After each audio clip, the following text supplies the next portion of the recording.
George Bush coming to Laurel County live. We are currently on the grounds of South Laurel High School as the buses bring the students in to line up to go through these security checks. We are preparing to send students through the scanner.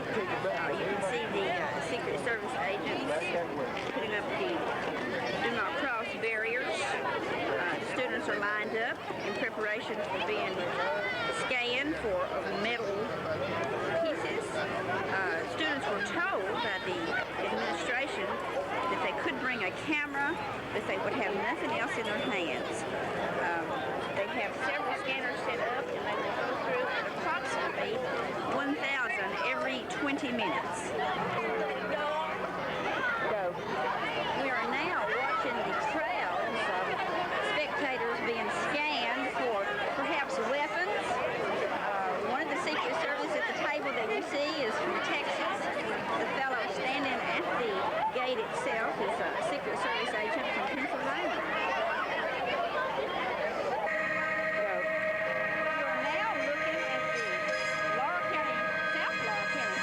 Band singing as we scan the stadium. The flag is on display and the crowds are filing in. It is a beautiful day here in Laurel County as we await the arrival of the President, George Bush.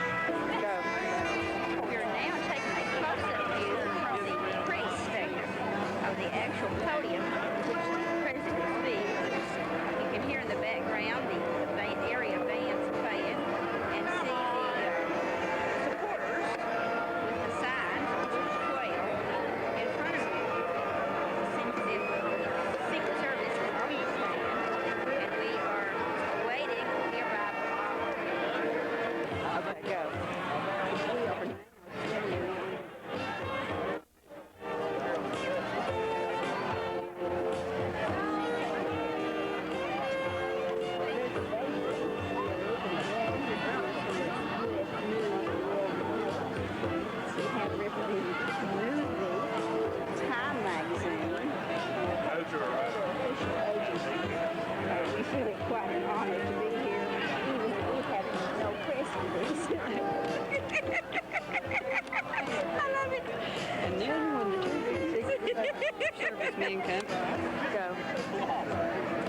As the camera lady takes a picture of the signs being put up in honor of President Bush, let me inject a note of future.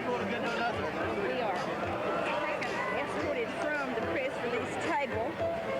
Keep in mind that we have no press pass, so in front of the whole world, we perhaps could be escorted from the scene. We are now watching the cadre of limousines pulling up in preparation for the President. Perhaps it's sometime yet. I would imagine that these are Secret Service agents or staff people for the President. We are now focusing on the north and south Laurel County High School chorus. They will be performing for the occasion today. I can find her now. She's a member of what now? The chorus? The North Laurel. Chorus. Chorus. Okay, there she is. Go. We are now focusing on a member of our North Laurel chorus, Miss Heather Jones. We're now focusing on our representative, Mr. Tom Jensen. He's in conversation with the Laurel County School Superintendent, Mr. Joseph Knight. Closer to the stage is one of our faculty members, a health teacher and coach, Mr.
County, I would like to say we are honored to have the President of the United States, George Bush, visit our county.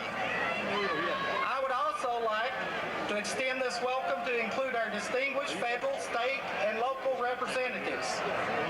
A special thank you to the personnel of our school system, the Bush Advance team, and the community leaders for making this event possible.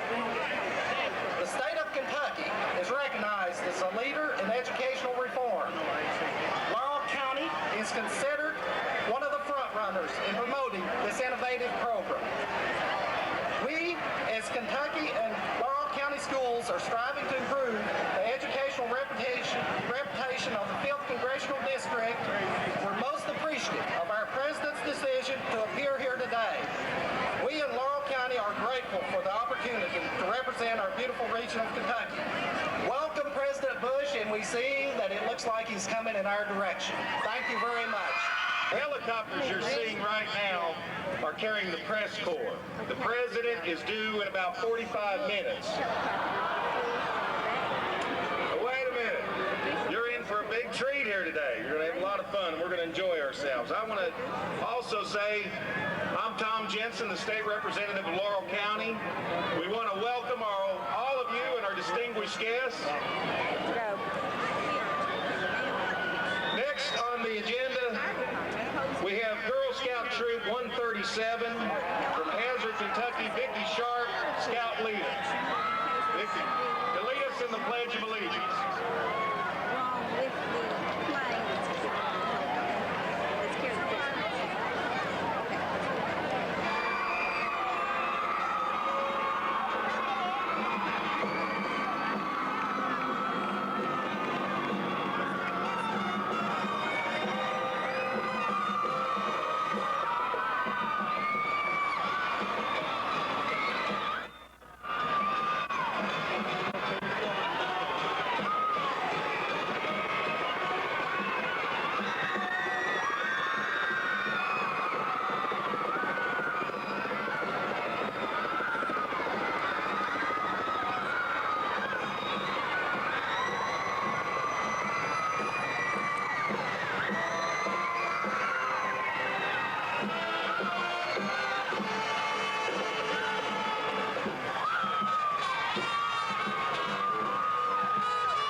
That you see coming in right now is not the President's helicopter. He will be the 4th one in.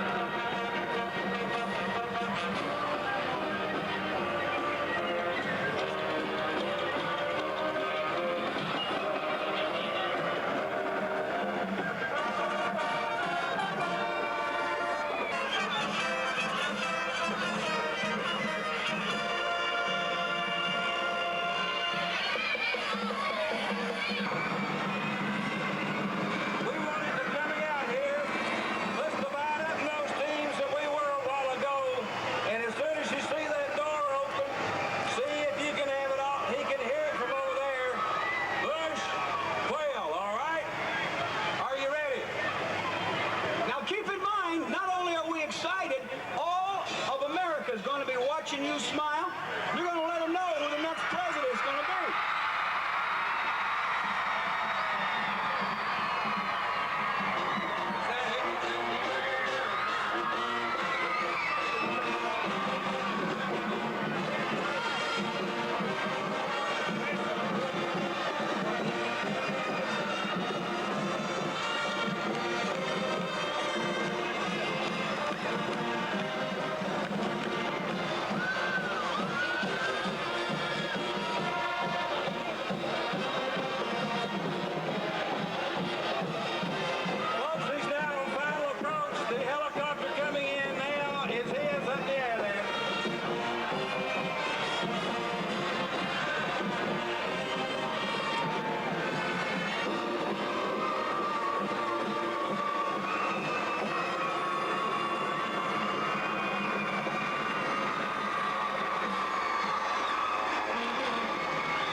Mitch McConnell.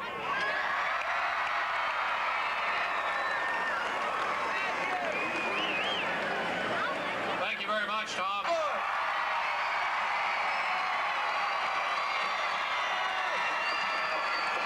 Thank you, ladies and gentlemen. Thank you all very much.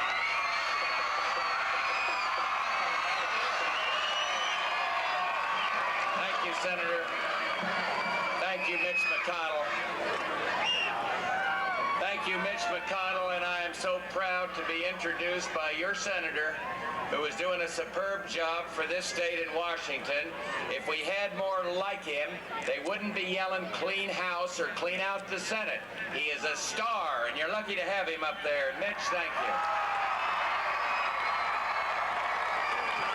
But I'll tell you what you can do. You can improve things for this state and for the nation, getting people that think as we do on these issues, and send David Williams to the Senate. Elect him. He can do it. As far as my former chairman and great friend Hal Rogers go, I know he's surrounded in this wonderful part of Kentucky by friends. But every once in a while you strike up a strong, personal friendship, build on respect, and yes, love. And we Bushes feel very strongly, Barbara and I feel very strongly about Hal Rogers. You must re-elect him to the United States Congress.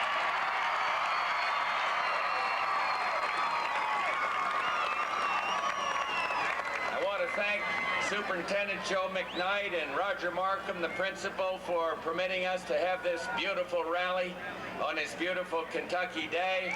Pay my respects to Nelda Barton, our National Committee woman, Nelda Barton Collins, and State Rep Tom Johnson, and the chairman of our campaign, Tom Handy, and our celebrity guest, the family man from Family Feud, Ray Combs.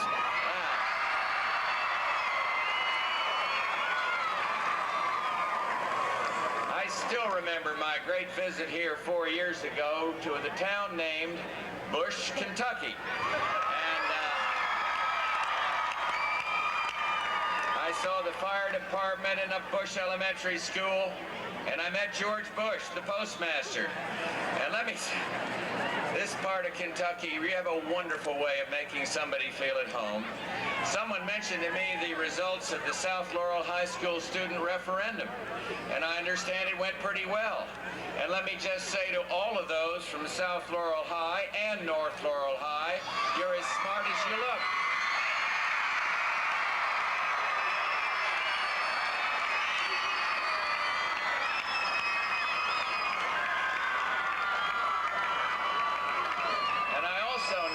Just 10 miles down the road is where Colonel Sanders started his first restaurant.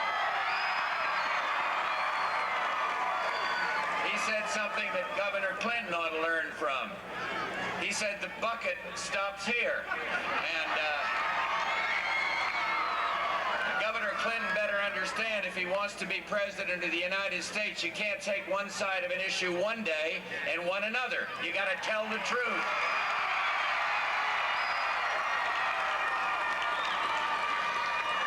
I think the Colonel would have approved of our offering for America our own original recipe: ideas, experience, and yes, character. I don't want to ruin this beautiful rally here, but I think it is appropriate inasmuch as Governor Clinton and the rest of the liberals have been trying to misdefine my record. Let me tell you about the Arkansas record. They are 50th in the quality of environmental initiatives. They are 50th in the percentage of adults with college degrees. They are 50th in per capita spending on criminal justice. 49th, they're going up, getting better, in per capita spending on police protection. 48th in percentage of adults with a high school diploma. 48th in spending on corrections. 46th on teacher salaries. 45th in the overall well-being of children. And the other night, in a debate, Governor Clinton says, now I want to do for America what I've done for Arkansas. We cannot let him do that. The people of Arkansas Arkansas, and you know it, are good people, and they deserve better, and the people of the United States better not gamble on this lousy record.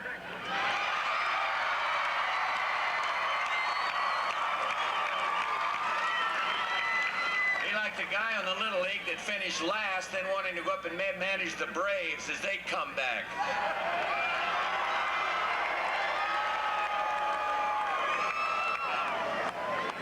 Governor Clinton talks about change.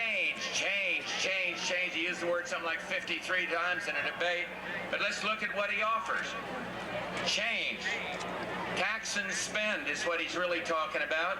Arkansas, for the 80s, lagged the nation in growth.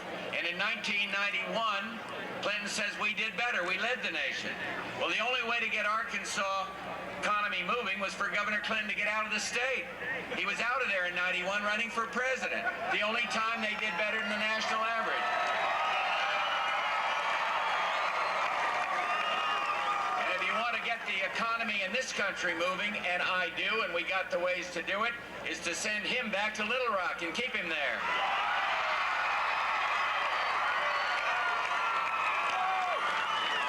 I don't believe there's a person out here that works for a living thinking he's paying too little in taxes, and yet Governor Clinton has already proposed $150 billion in new taxes and $220 billion in new spending. You talk about trickle down, that is trickle down government. Give the government your wallet, man, and step back and let Washington solve the problem. We cannot do that to the taxpayer.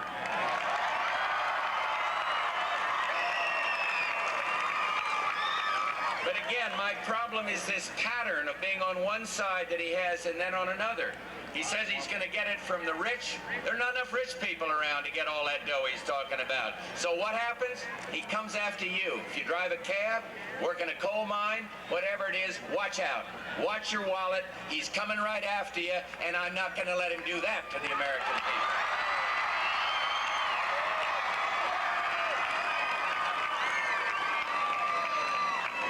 Yesterday, or day before, he admitted that he may not be able to pay for his programs without taking it from the middle class. And so what does he do? Gives the programs up and says, well, I'm not going to do that. One day he's for one thing, one day for the next. The last time we tried this kind of change, I would ask you to remember what happened. When the Democrats controlled the White House, and this same crowd controls the Senate and the House that has controlled it for 38 years, whatever it is. Interest rates, you remember what they were? They got to 21.5%, and inflation was 15%, and we do not need that kind of change for the United States of America.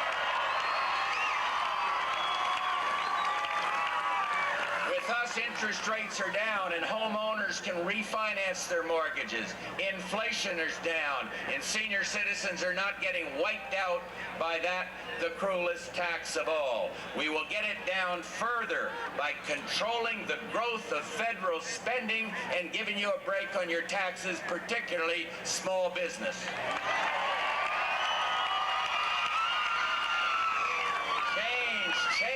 Change. This Clinton is bad enough, but when you throw gore in, you heard what Senator McConnell said. You know who's going to get gored? It's the people that are working for a living in Kentucky. If you go for this carbon tax, I call him Mr. Ozone. He's way up there. We got to be down where the people are, trying to solve these problems.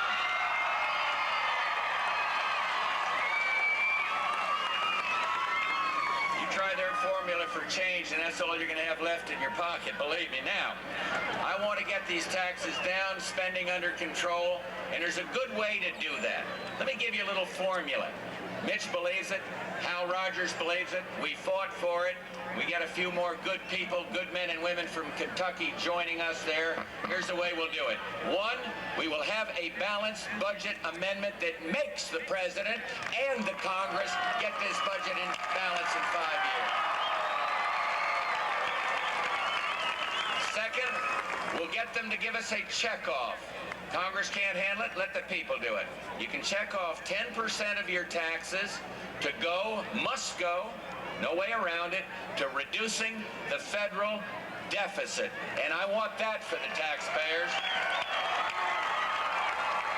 third idea is to give me what 43 governors have.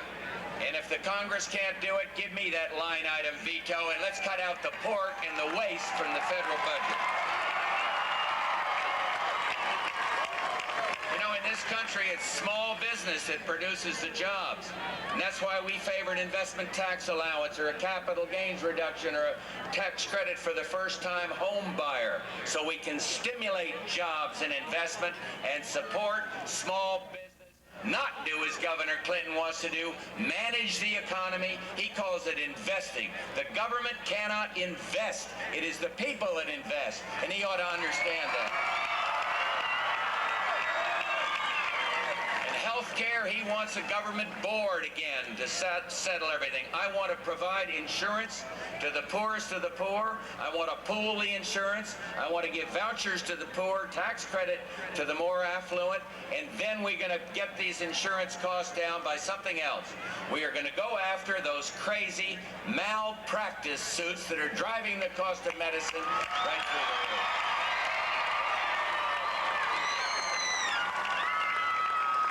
We're suing each other too much, and we care for each other too little, and we got to change it. And we need more people in the Congress like Hal and Mitch to get that job done. You know, everybody in every state is concerned about crime. Arkansas prisoners, for example, spend 20% of their term in prison. They're sentenced, they get off with serving 1/5 of the sentence. Under the federal program, it is 85%. You see, I have a different theory. I believe we ought to have more support for these police officers out here and a little less worry about the criminals. And we had a great meeting. These police guys that are out there on the line for us, it's the same in Kentucky and as other states, but the other day I had a visit from 6 or 8 of them in the Oval Office. That's a majestic office. You meet the world leaders and you see all the people from all across this country, but this one was very special. 8 people, I believe it was, and they came up to say, "We are for you for president." They were the Fraternal Order of Police from Little Rock, Arkansas, and I was very proud to have their support.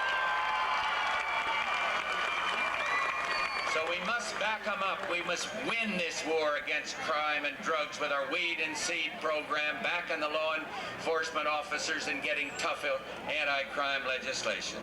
But I think the biggest difference as we get down to the polls, and the reason I'm convinced I will win this election, is this.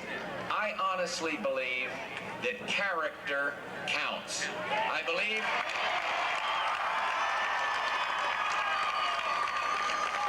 that people look to the President of the United States, not just in this country, but all around the world, and I think his character has a lot to do with how they view our country. The other night, Governor Clinton said in the debate, it's not the character of the President. He said it is the character of the presidency. Wrong. They are interlocked. You've got to treat this office with respect and give it the dignity and the honor that it deserves. And you don't get that there by saying one thing one day and changing your position. You look into the eyes of the American people and you say, this is what we're going to do. And if you make a mistake, a president does what you have to do. You say, hey, I was wrong about that, and I'm going to continue to do the American people's business. But you cannot be all things to all people. Let me give you some examples. Governor Clinton says on free trade one day, well, I'm for it. And then he goes to the big unions up in Washington and he says, well, I've got some serious reservations. On right-to-work laws, no matter whether you're for them or against them, but you can't be on both sides of it. He says, well, I'm for them in Arkansas. He goes to the unions or up into New Hampshire and he says, I'm against them.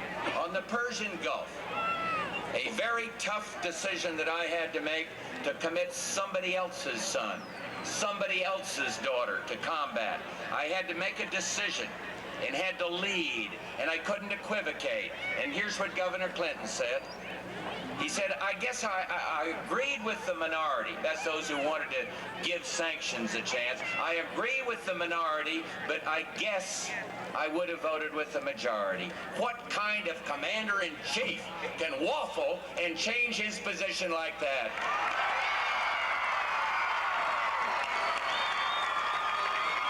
I have differences with him, and I know some here might disagree with him. I still feel in my heart of hearts that when your country is in a war, you don't go to another country and lead demonstrations against your country.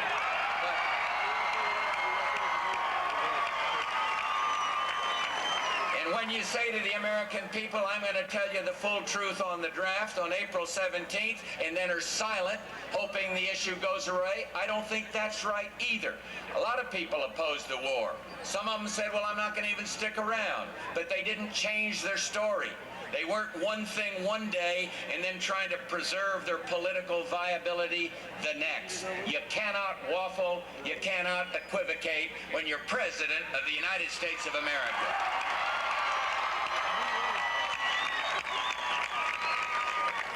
You know, some days in the Oval Office, it could be at night in the White House or over in the Oval Office in the day, that telephone rings, and the decisions aren't always easy ones.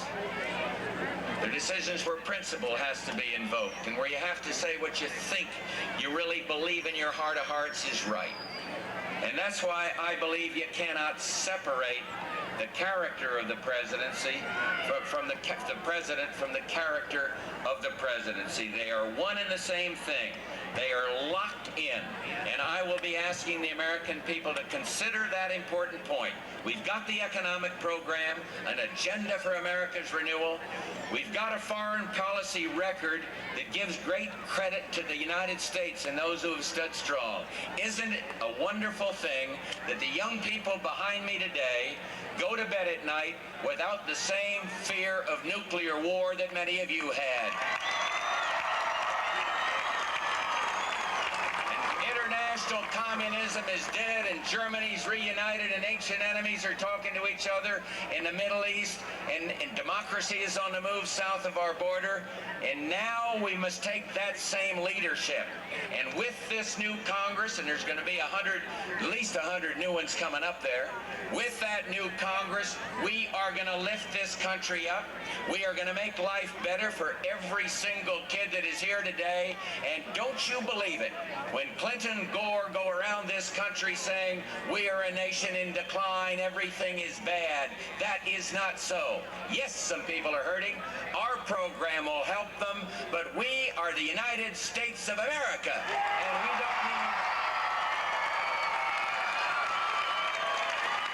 we don't need a man whose only hope to get into office is by criticizing and tearing down. I want to build and lift up, and I ask for your support. I ask for your vote, and may God bless the United States of America. Thank you all very much.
production turned out, okay? Thank you. We'll have to do some work on it, I feel sure. You got to buy you a tripod. We've got one. We're not doing this. We're not going to make a career of it.